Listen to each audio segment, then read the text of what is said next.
Shale line sa pagitan ng northeastern Luzon hanggang northeastern part ng Mindanao magdudulot pa rin ang patuloy na maulap na himpapawirin sa halos buong silangan ng bansa. Kanlurang bahagi pa rin naman sa patuloy na magiging katamtaman, partly cloudy at fairly weather ang panahon. Mga tsansa ng mga pag-ulan sa buong Southern Luzon at ang bahagi ng Eastern Visayas, maliitan at madalas light rain showers pa rin. At usap-usapan na naman ang debate tungkol sa bahagi po ng General Santos, nakabahagi daw ito ng Davao Region noon, ipapaliwanag natin.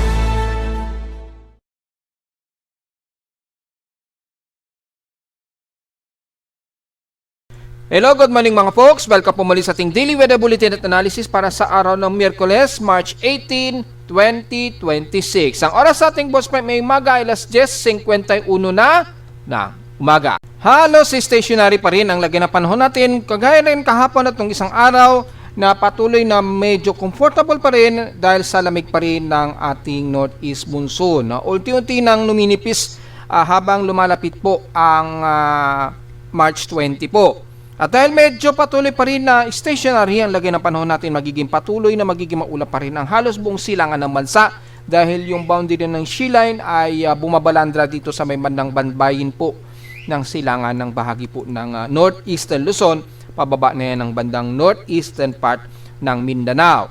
At makikita natin sa Doppler radar ay patuloy na nagkakaroon ng maulap at mga ilang kalat-kalat na mahihinang ang katamtaman na pag-ulan ng ilang bahagi pa rin ng Aurora region.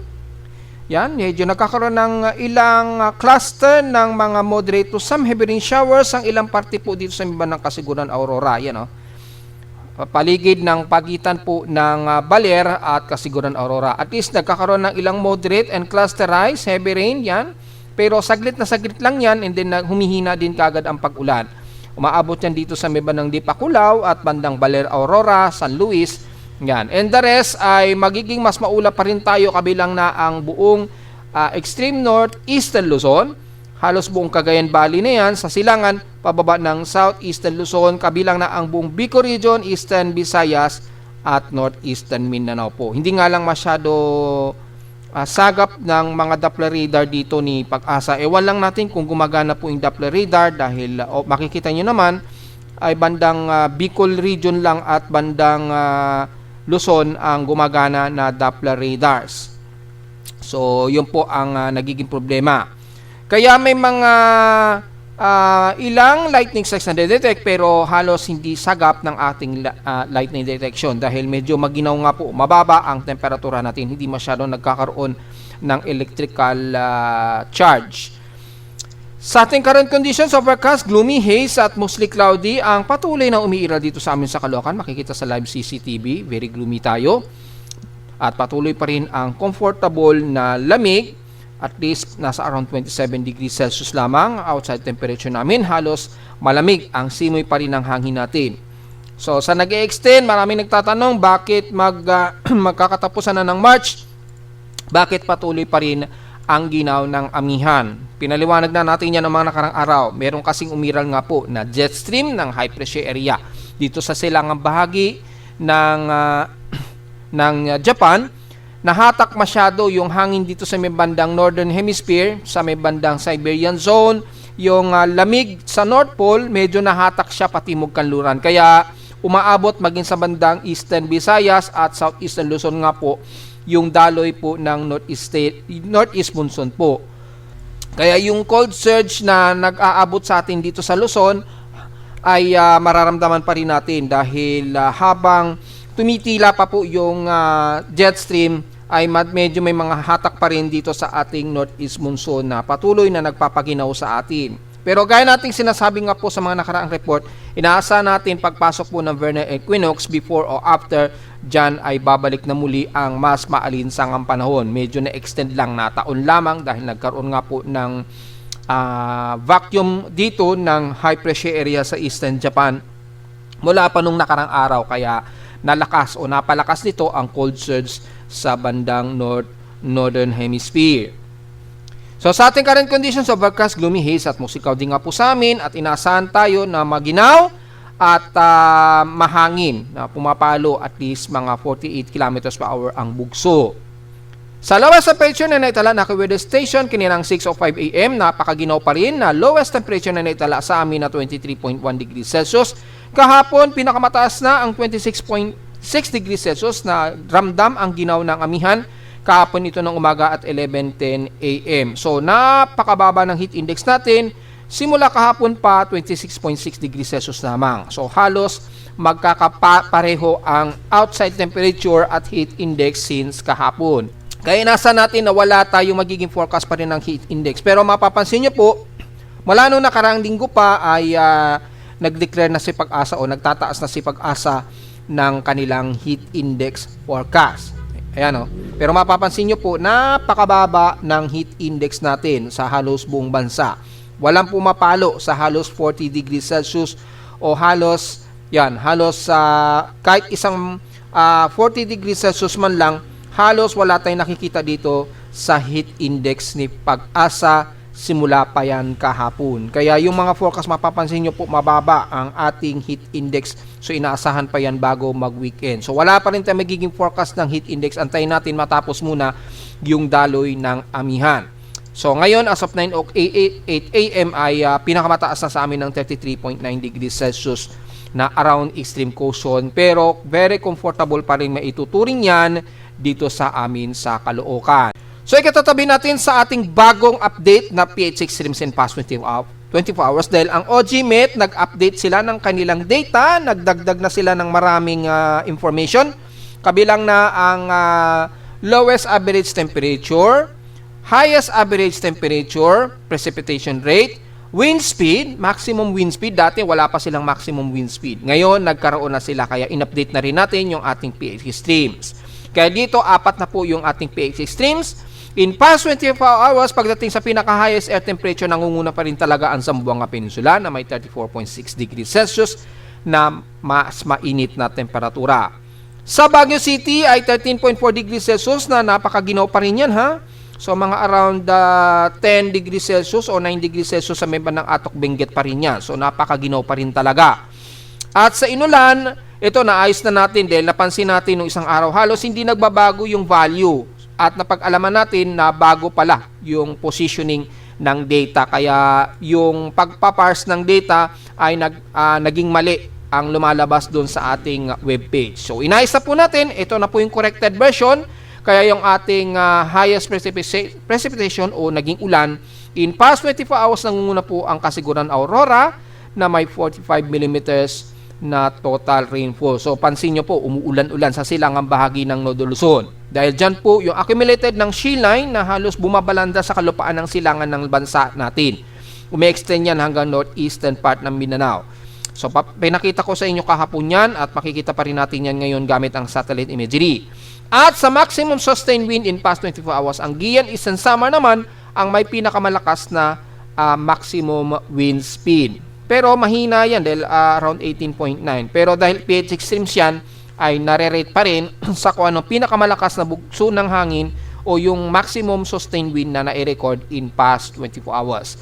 So updated na rin ang ating webpage. Makikita nyo po mga po ay naging okay na po yung ating computation at tama na po yung ating value. So maraming nagreklamo na mali yung ating na-report doon sa pinaka-precipitation at na-confirm nga natin na mali nga dahil kung titingnan natin doon sa bagong webpage o bagong data feed ni OGMET, may nadagdagan pala which is yung maximum sustained wind. Meron na silang maximum sustained wind recorded sa PH Extremes. Kaya in-update na rin natin yung website para mas tama ang pagkuha ng impormasyon. Yan. So, kompleto na po tayo. Meron na tayong bukod sa maximum and minimum temperature, meron na rin tayong high average temperature. So, gustong malaman yung pinaka-highest average which is most of accurate na ginagamit ng mga weather forecasters dito sa Pilipinas. At sa maximum sustained wind, meron na rin po tayo. So, makikita na rin natin yung chart na kung sino ang may pinakamalakas na hangin na dumadaloy sa kanilang mga lugar which is yung Guian Eastern Samar nga. Sa Eastern Visayas po yan. So, mapapansin nyo po, ay umaabot pa rin dyan yung ating cold front. At sa maximum precipitation nga po, yung ulan, nangunguna ang Kasiguran Aurora. Pansin nyo po, maulan sa bahagi nga po ng silangan ng Northern Luzon area. Papapasin natin, kasama na ang Baler Aurora, ito lang parte ng Bicol region na nagiging mas maulan po, which is, diniscuss na natin yan ng mga nakarang araw na madalas magiging mas maulan po dyan. At least mga light to some moderate ang mga pag-ulan na tuloy-tuloy po. Yan, nangunguna po dyan sa mga ng Northeastern Luzon. Kaya kayo po ang asahan na magiging mas maulan hanggang ngayong araw po. So mataas ang concentration natin sa ating outside humidity na 80%. Bumaba ito ng 5% since last hour. At may presensya pa rin tayo ng amihan. Medyo mataas pa rin ang ating atmospheric pressure na 1,012 hectopascals and steady ito since last hour. Sa ating sea level, well, pa minimum low pa lang po tayo, pero nasa level pa rin ito ng high tide levels. At least may 3 hours pa para mag low tide. At makita naman natin, in 3 days, hindi naman aabot ng mahigit sa 1 meters ang taas ng alon. Pero malakas po yung ating, yung swell ng alon ha. Kung titingnan natin dito gamit ang ating Tropical Cyclone Assessment Monitoring for Significant Wave Height. At makikita po natin na medyo may kalakasan ng pag-alon natin sa silangan pa rin ng bansa. Pero mapapansin natin halos humina na rin yung bugso sa extreme Northern Luzon within of next 24 hours. Dito lamang na umaabot at least mga 1.5 to 2 meters ang halos buong silangan ng bansa. So sa mga malilit na mangingisda o sasakyang pandagat, medyo alalay na lamang po sa papalaot ngayong araw po. Hanggang Eastern Mindanao po yan ha, na medyo roughy ang ating karagatan. Sa ating almanak, sumikat ang haring araw kaninang 6:01 AM at lulubog po ito mamayang 6:06 PM. Yan. At sa ating moonrise and moonset, di muna tayo magre-report dahil 1% na lamang ito. Yan. So, hindi natin matatanaw yan. So, sa susunod na araw na natin uli i-forecast yan o i-report. Diretso agad tayo sa ating local weather outlook para ngayong Wednesday and Thursday. Patuloy na magiging partly cloudy ang ating maghapon. Tsansa na pag-ulan, maliit lamang 7% to 10%. Bukas ay ganun din pero magiging mas gloomy at maulap ang panahon natin. Pagdating nga lang ng bandang weekend, from Friday to Saturday po, dito magiging mas clear skies daw tayo. Dito mararamdaman na natin unti-unti ang maalinsangang panahon na starting this weekend po. Mga ngayong araw hanggang bukas po ng Huwebes, medyo gloomy pa rin po ang paligid natin. At makikita natin sa forecast na unti-unti magiging clear skies na tayo at inasahan natin unti-unti magiging mas maalinsangan na tayo starting this weekend. So, diretso agad tayo sa ating ginagamit na satellite imagery. Makikita natin, halos manipis lamang at wala tayong mataas na water vapor concentration sa halos buong bansa. Pero inaasahan pa rin ang ilang mga light rain showers sa halos buong silangan ng bansa dahil patuloy pa rin ang boundary ng shear line dito na bumabalandra dito sa parte po ng silangan ng bansa. Yan, kung titingnan nyo po dito, pinost natin yung extension po ng shear line dito sa boundary. Ayan, no? Nagpapaulan ngayon sa area na yan. Yan, and then extend din pa ganyan yung ating shear line. Yan. Yan. Ito yung shear line, ito yung frontal system, yung northeast monsoon dito sa Hilaga, and then yung northeasterlies dito sa may bandang malapit na sa may bandang Guam. Yung salubungan na yan. So nagkakaroon ng boundaries dito pagitan ng mas mainit na temperatura sa bandang Eastern Mindanao sa ibaba. Naririyan yung mas malakas na easterlies. And then, yung mas salubungan ng init at lamig dito sa bahagi nga po ng silangan, nagdudulot po yan ng mas maulap na yung papurin o yung pinaka-shear line boundary. Nagdudulot po yan ng mga kalat-kalat na pag-ulan. Diyan sa silangan bahagi ng Cagayan Valley sa Baybayin, paligid po yan, kapilang na ang Aurora region. At patuloy pa rin na yung bahagi ng Bicol region at Eastern Visayas. And then, tumatawid na ito dito sa bandang Mindanao o ma-extend na yan hanggang Palau po. Yan, yung pinaka-boundary po ng shear line na yan. So, kung i-animate po natin yan, makikita nyo po yung galaw kung paano sumasalubong yung malamig na simoy ng hangin dito sa bandang silangan ng bansa natin na nagpapang-abot po nga po sa hanggang Southern Luzon. Kaya nagdudulo tayo ng mas maulap na papahurin sa halos buong Cagayan Valley, yan, hanggang Central Luzon. Dumadamay na ang Metro Manila at ang bahagi ng Calabarzon area. Kabilang na ang bandang Bicol region o most of southern part ng Luzon. Magiging katamtaman na fairly weather sa halos buong entire halos ng Palawan area. So wala tayong magiging komento dyan. Very minimal lamang ang isolated rain showers kung pumasok yung forecast. Ganon din sa bandang Visayas, magiging mas maulap tayo sa buong Eastern Visayas hanggang Leyte. Magiging partly cloudy to some musikaw din na lamang pagdating ng bandang Cebu, Bohol, and then the rest ng kanluran ng Visayas. Kabilang na ang Panay Islands, kasama na ang Iloilo at Negros Region. So, yung mga pag-ulan natin concentrated. Mapapansin natin ang concentration ng pag-ulan dito sa bahagi na yan. Yan, binilugan natin na yan ang mataas ng concentration. Mga light to moderate showers at kung mapapansin natin o sisilipin natin yung PA6 streams, umaabot ng at least mga 20 to 40 millimeters yung pag-ulan. Kabilang na dito sa paligid nga po ng Aurora region na kung saan mas mataas ang bilang ng total rainfall sa kanila.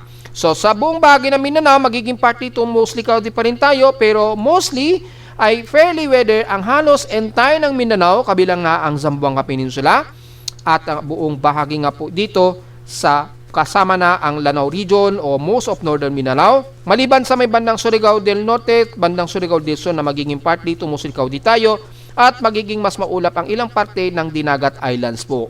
Kabilang na ang Siargao Island. So, sa bahagi ng Caraga area, magiging partly to mostly cloudy tayo sa maghapon. Pero generally, moderate and fairly weather buong entire na ng Mindanao. So, magsisingit lang tayo ng impormasyon dahil kumakalat ngayon sa social media yung debate tungkol nga po dyan sa kumakalat na yung General Santos City ay kabahagi daw ito ng Davao Region. Well, para mabigyan ko kayo ng tamang kalapan, although hindi ito masyado related sa weather, pero dahil kasi sa ating weather reporting, gumagamit po tayo ng geography. Gumagamit tayo ng geography na nagbabanggit tayo ng mga tamang lugar. Kasi kailangan kasi tamang impormasyon ang binibigay natin, lalo na pag nagbabanggit po tayo ng mga lalawigan o yung mga areas sa iba't ibang panig ng bansa. Medyo komplikado kasi sa Pilipinas. Marami tayong mga lalawigan at mga municipality na naghiwa-hiwalay po. So, dahil nagkaroon ng matinding debate tungkol dyan sa General Santos City, which is alam natin ang ating pambansang kamao ay dyan po siya lumaki. Siguro alam natin at kilalang-kilala natin ang General Santos City. Ngayon, ang debate kasi is binabanggit ang dati daw, before 2001 ay ang General Santos City ay kabahagi daw ito ng Davao Region, which is pinabubulaanan po natin. Una-una, iisa-isahin natin yung details po. Kung titingnan ninyo sa mapa, mapapansin nyo po yung ating area. Mapapansin nyo po, unahin natin yung area ng Davao Region. Mapapansin nyo po, ngayon, ang Davao Region ay sakop po nitong Davao Occidental, yan, Davao del Sur. Yan. Yan po, ginuguhitan natin para makita ng mga kababayan natin kung ano ang sakop ng Davao Region. Yan, dinodrawing natin although hindi perfect. Yan. Yan, kasama na ang Davao del Norte. Yan, kasama ang Davao del Norte, Davao de Oro hanggang Davao Oriental. Yan ang area na yan. Yan. Itong area na yan ay tinawag na natin na Davao Region. Kasama na ang Davao de Oro, Davao del Norte, Davao del Sur, Davao Occidental, hanggang Davao Oriental. Noon kasi, bago ang 2001 yung binago ng nagkaroon ng executive order, kung di tayo nagkakamali ang pagkakaalam ko po kasi nung pinanganak po tayo, mga 30-40 years ago, ay ang tawag kasi sa halos buong area na ito ay Southern Mindanao. Yan, yung Southern Mindanao. Buong areas na ito, noon bago ang 2001. Itong buong area na yan, ay tinawag pa na Southern Mindanao. So, kasama pa dyan dati yung Davao Region. South Cotabato, yan, Coronadal, Sultan Kudarat, General Santos, yan, kasama na po. Sa hindi pa nakakalam kung nasaan ang General Santos City ay ito po yan. Ito po ang Gensan. Ito po yung area ng Gensan. Yan. Guguhit po natin Yan. Yan po ang General Santos City. Kung mapapansin nyo, halos magkatabi ito ng bandang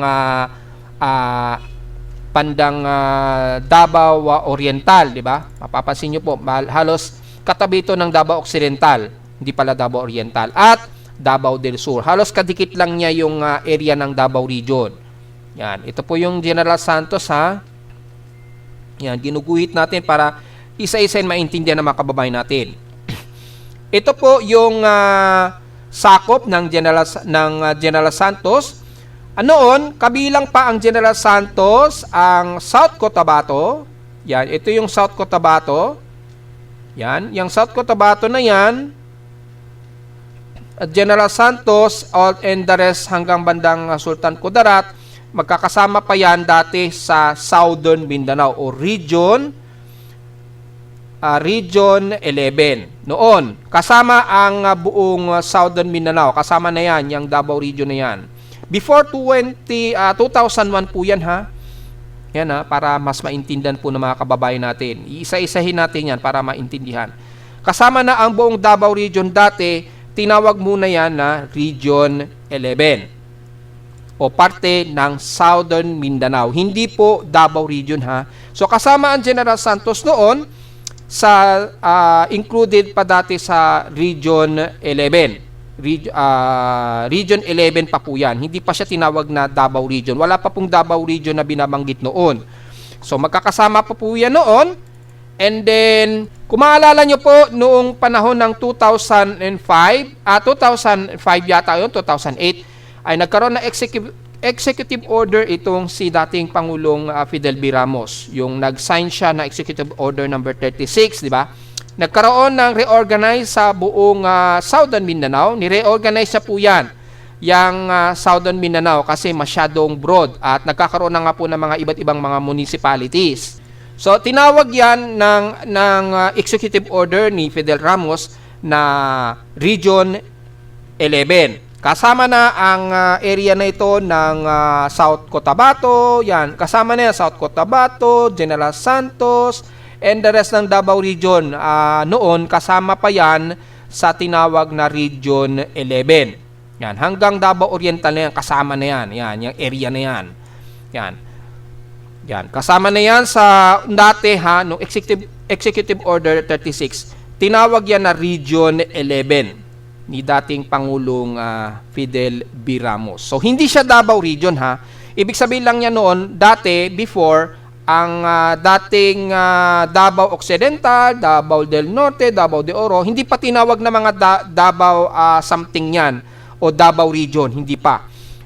Magkakasama pa siya as Region 11 o Southern Mindanao Region. Southern Mindanao Region, kung isisimplihan natin para hindi malito yung mga kababayan natin. Southern Mindanao Region pa rin siya, hindi siya tinawag na Davao Region. Kasama po dyan ang General Santos at South Cotabato area. So yan po ha, maliwanag po yan. And then dumating ang panahon na noong 2001 ay hiniwalay na po o inihiwalay po ang General Santos City, ang kasama na ang South Cotabato na isinama bilang Sorsogon area. Hiniwalay po siya sa mga Davao names ng Davao Occidental, Davao del Sur, Davao del Norte. Hiniwalay siya sa Region 11. Tinawag po itong Sorsogon base sa administrative na binago noong September 19, 2001 ni Presidente Gloria Macapagal Arroyo. Kung maalala nyo po, nagkaroon siya ng signatory dyan na nireorganize po ito ni Gloria Macapagal Arroyo na inihiwalay po kasama ang General Santos City at South Cotabato bilang Sorsogon. Kaya nga po tinawag ito na Sorsogon kasi ang parte po ng Sorsogon ang Sultan Kudarat, North Cotabato, General Santos, Kidapawan, Coronadal, kasama na ang Takurong at North Cotabato po. So maliwanag po yan. Ibig sabihin po, itong yung mga binanggit natin na Sorsogon area ay hiniwalay na po siya dito sa lahat ng Davao Region na ito. Yan. Ito po yung, ulitin natin ha, ito po yung Davao Region, Davao del Norte, Davao de Oro, hanggang Davao Oriental. At itong mga areas na to rito, dito sa area na to, hiniwalay siya. Tinawag na Sorsogon.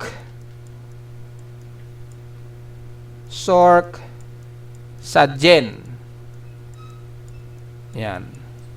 Kung mapapansin ninyo, ang General Santos, nung inilipat siya bilang Sorsogen o Region 12 po, ginawa na siyang Region 12. Bahagi na siya ng Region 12. Ibig sabihin, Region 12, ito po ang Sorsogen. Malinaw na hindi isinama pa rin ang General Santos City bilang Davao Region. Ito na po yung Region 11, nanatili itong Region 11, kabila ang buong Davao Region na yun. Kasama na ang Davao del Norte, City of Davao. Kasama na ang isinama, I'm not sure kung ang City of Davao binukod yata yan na city or kabilang pa rin sa Davao del Norte. Yan ang hindi ko sigurado. Pero ang maliwanag po dito is yung Davao del Norte, Davao de Oro, Davao Occidental, Davao Oriental, Davao del Sur at Davao Occidental ay na-retain sila bilang Region 11. Ito po yung tinatawag nating Davao Region. Yan, Davao Region. So maraming nagagalit tuloy na mga taga General Santos at mga taga Davao Region ngayon na nagkakaroon ng debate kasi sinasabi, noon daw, parte daw ang General Santos City na Davao Region, which is ang pinaka-factual po dyan, hindi po siya o never po itong naisali sa Davao Region. Nagkaroon ng ilang dalawang beses na reorganization sa Southern Mindanao. Ihiniwalay lamang yung General Santos sa South Cotabato at ginawan sila ng bagong region na tinatawag nga po na Region 12 or Sorsogen. So, ibig sabihin lang, nung nahiwalay po dati ang buong Southern Mindanao, na-retain po yung Region 11 as Davao Region, pero hindi kasama pa rin dito ang General Santos City. Dahil hiniwalay pa rin siya at ginawan siya ng sarili nitong region na tinawag nga po na Region 12. Kung makikita nyo po, kung titingnan nyo po sa mapa or isa-search nyo po dun sa pinaka-atlas natin, mapapansin nyo po yung Region 12 ay tinawag na Sorsogen na. Yan. Binanggit na natin kung anong ibig sabihin ng Sorsogen, di ba? Nabanggit na natin yung buong Sorsogen na kasama na nga po dito ang South Cotabato, General Santos, Tacurong, North Cotabato, yan. Kabilang na ang Sultan Kudarat, yan, hanggang South Cotabato po yan at Tacurong.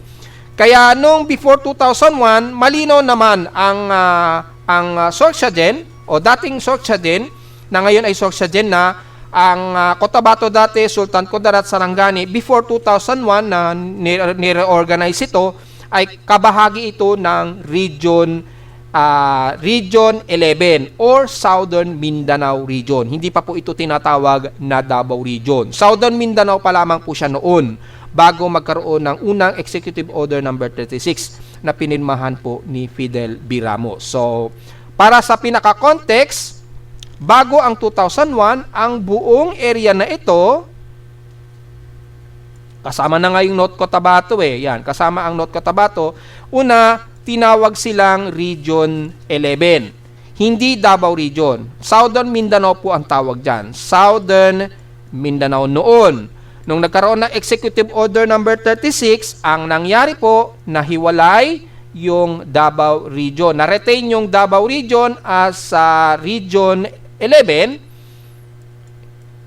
and then nung 2001 yung North Cotabato kasama na ang Tacurong, Sultan Kudarat, South Cotabato, General Santos ay ginawa ng panibagong region na tinawag nga po na Region 12. Kabilang na ang General Santos City na tinawag na panibagong region na Region 12, which is tinawag na Sorsogen. So, never po na naging kabahagi talaga ang General Santos City bilang Davao Region. Dahil ang Davao Region na-retain po ang bahagi nito ng Davao Occidental, Davao del Sur, Davao del Norte, Davao de Oro, Davao Oriental bilang Region 11. Hindi po nasali ang General Santos. Nahiwalay po o nahati. Hinati lamang sila at ginawan po ng bagong region na tinawag na Region 12, which is Sorsogen na po siya. Kabilang na ang South Cotabato at General Santos City. So, nung nagkahati yan, hindi talaga naisama ang General Santos bilang Davao Region po. So, malinaw po ang Region 11 ay Davao Region. Davao Region at yung Region 12 po ay isa na itong Sorsogon. Yan. O sabihin na natin, Sorsogon Region, pero hindi magandang banggitin, di ba? Kaya tinawag na lamang na Sorsogon kasi masyadong mahaba kapag binanggit man natin ng Sorsogon Region. Masyadong inappropriate at hindi naman masyado ginagamit yung ganyang kataga. Ang ginagamit na lamang natin is Sorsogon na lamang. Kaya pag tayo po yung nagre-report, di ba, binabanggit natin pagka nagkaroon ng mga pag-ulan o yung mga maulap na panahon, binabanggit natin ang Davao Region. Pag sinabi nating Davao Region, yan po ay yung Region 11, which is kasama na po yung Compostela Valley, yan, Northern Mindanao, yan, yung Davao del Norte, kasama na ang Davao Oriental, yan, hanggang dyan na yan sa baba ng Sarangani. Kasama po ang Sarangani sa sakop ng Davao Region para alam po natin ang lahat.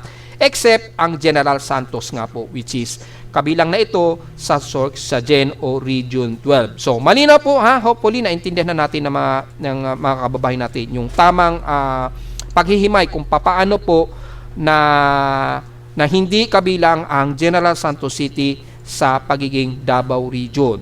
Historically po, ganun po talaga ang nangyari. At alam po na mga kababayan natin sa Mindanao at laking Mindanao din po kasi ako at nag-aral din po ako sa bahagi ng Davao City noon hanggang grade 3 at doon sa aming sibika at kultura ay nabasa namin noon ay Region 11 pa lamang ang tawag kasama na ang General Santos. Hindi pa po ito binabanggit dati na Davao Region. Region 11 lang o Southern Mindanao lang. Wala pang binabanggit doon na Davao Region pa po nung panahon na nag-aaral ako ng sibika at kultura. So, yun po ha, maintindihan po natin. So, again, ay maaliwalas po ang paligid natin sa buong Sorsogon area. Yan ha, binabanggit na natin uli.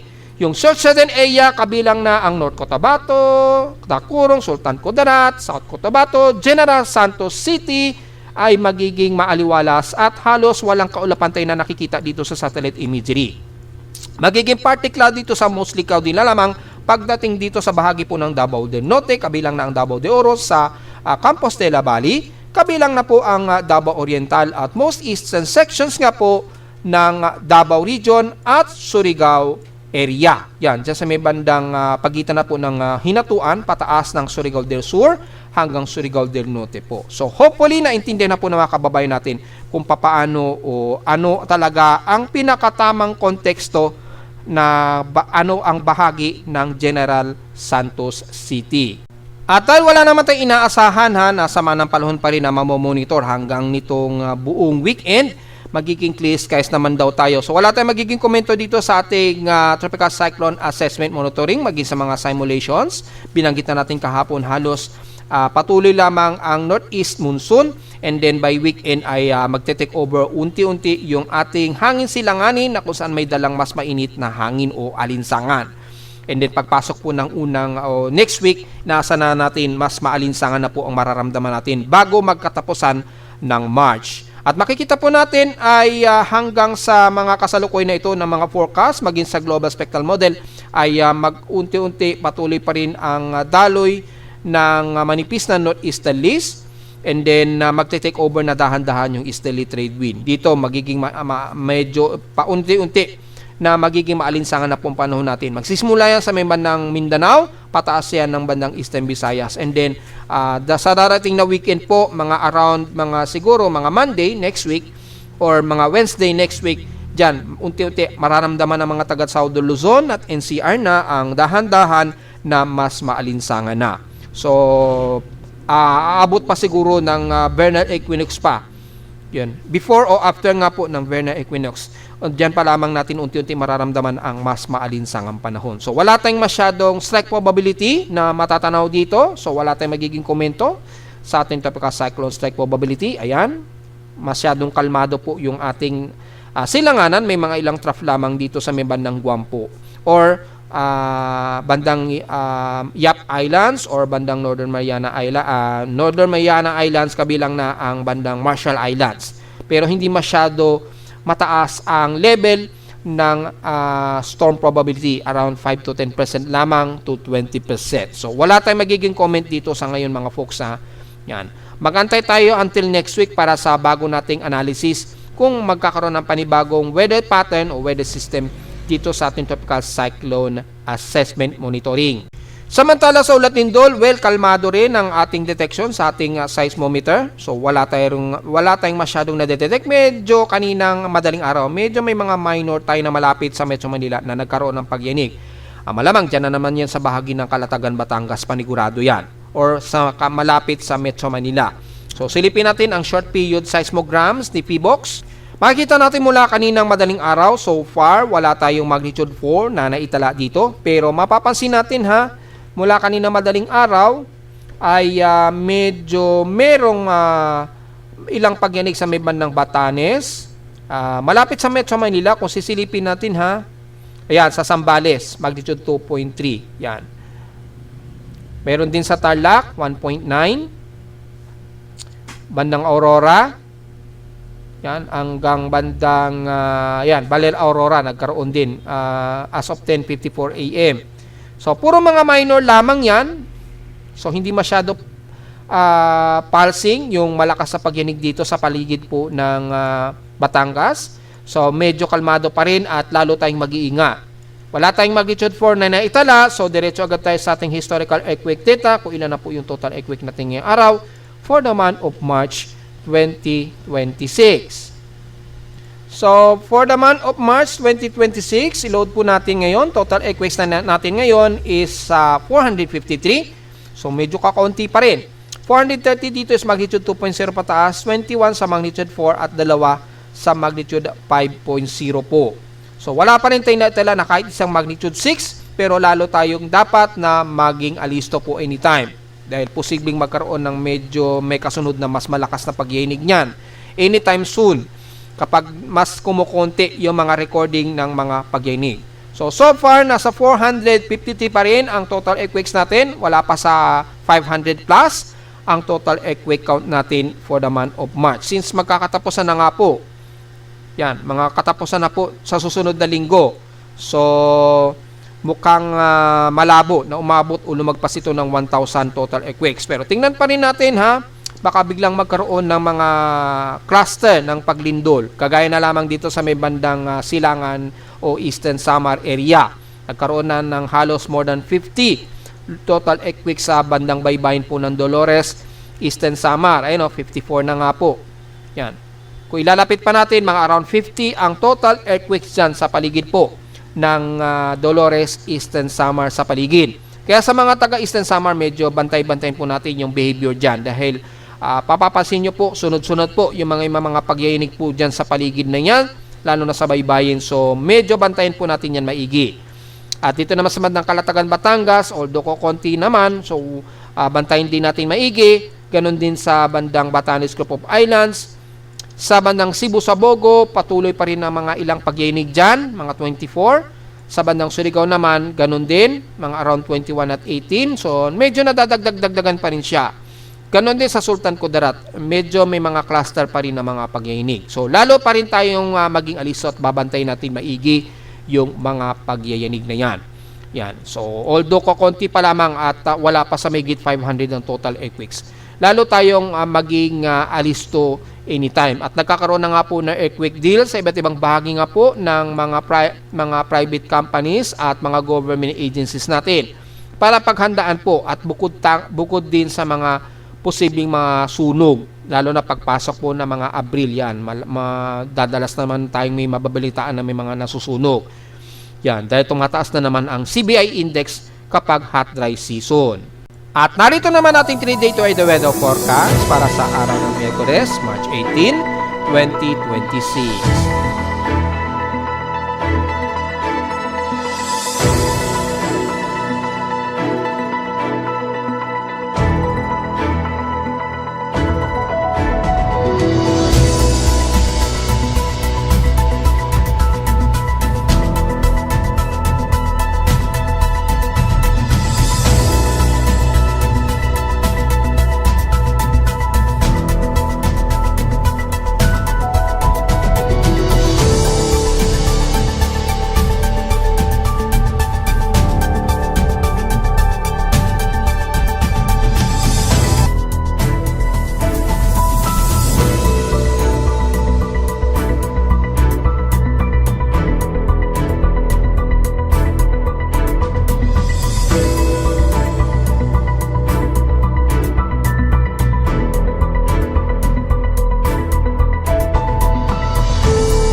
At hanggang dito na lang po ating daily weather bulletin at analysis para sa araw ng Miyerkules, March 18, 2026. Huwag po kalilimutan na mag-like, share, subscribe po sa ating YouTube channel at visit lamang anytime sa ating website na www.pimoweather.com para sa ibang detalye yung gustong malaman na hindi natin isama ngayong magtatanghali na. Sa ating report, expected lamang na medyo comfortable pa rin ang ginaw dito sa Metro Manila. Enjoy na po natin yan dahil pagpasok po ng susunod na linggo, inaasahan na natin na magiging maalinsangan na po ang ating panahon na Paghandaan na po natin yan. At visit lamang sa ating website sa gusto malaman po ang ating dynamic events mula sa reading mismo ng aking aparato sa Caloocan at sa data feeds mula sa iba't ibang weather agencies. Maraming salamat po mga folks at magandang araw po sa ating lahat.